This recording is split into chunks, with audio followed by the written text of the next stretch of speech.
And tonight we're changing things up a bit here on Fox 4 News at 6 and addressing parents' concerns ahead of schools reopening. We're focusing on Charlotte County. So far, we've shown you the learning options and safety protocols in place to help protect against the spread of the coronavirus. And now we're going to close out our special coverage with something that has been a hot topic recently: masks. They must be worn while on school grounds. This includes hallways, classrooms, the cafeteria, when students are not eating, the bus, and anywhere social distancing is not possible. At the start of the year, the district will issue masks to each staff member, but parents will be responsible for making sure their child has one that fits properly. A bunch of parents have asked questions about, are there going to be certain types of masks that are required? We don't have a rule on that, and we know we're going to get some inappropriate masks from some of the kids. And right now we don't have a set that you have to have this type of specific mask cloth. I assume that the masks will have to fit with the code of conduct as to anything else like that the student T-shirts. is wearing. What will happen with the older kids, like switching classrooms, not switching classrooms? How are the hallways going to be? Like one way, or?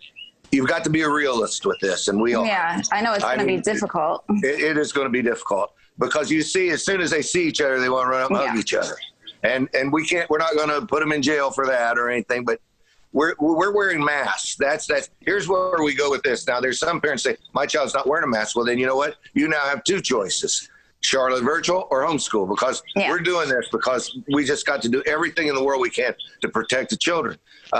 But we're going to do everything possible to with the social distancing. We really are. And it's going to be tough. We're not going to use this as a punitive thing against them, but we're going to do everything. It's like a learning curve for them. This is going to help you. These are going to help your friends stay healthy, feel good.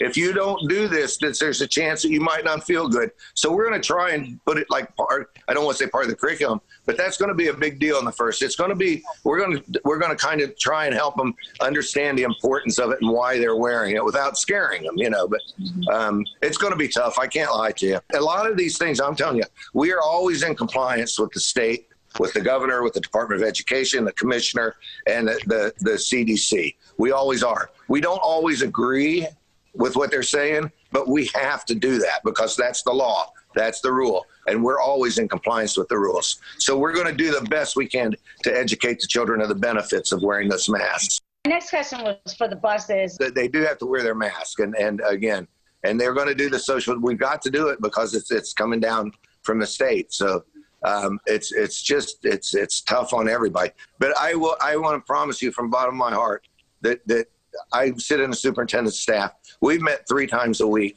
and it's been like 2.5, 3 hours, and it's grueling.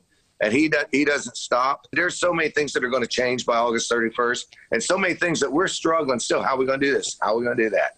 But we're going to do it. We talk about excused absences versus unexcused absences, and I'm sure that you guys are working on some sort of rules when it comes we're not going to have a punitive plan on that at all.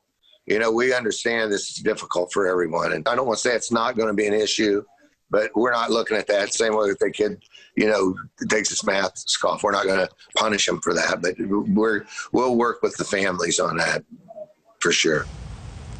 The American Academy of Pediatrics recommends pre-kindergarten, kindergarten, and students in specialized population classes may not be required to use masks the same way as other students. Any students with a medical condition that prohibits them from wearing a mask must provide documentation from their healthcare provider. For more back-to-school information, head to fox4now.com. We do want to thank Mike Riley, both of our moms, as well as morning anchor Lisa Greenberg for all of this very important information tonight.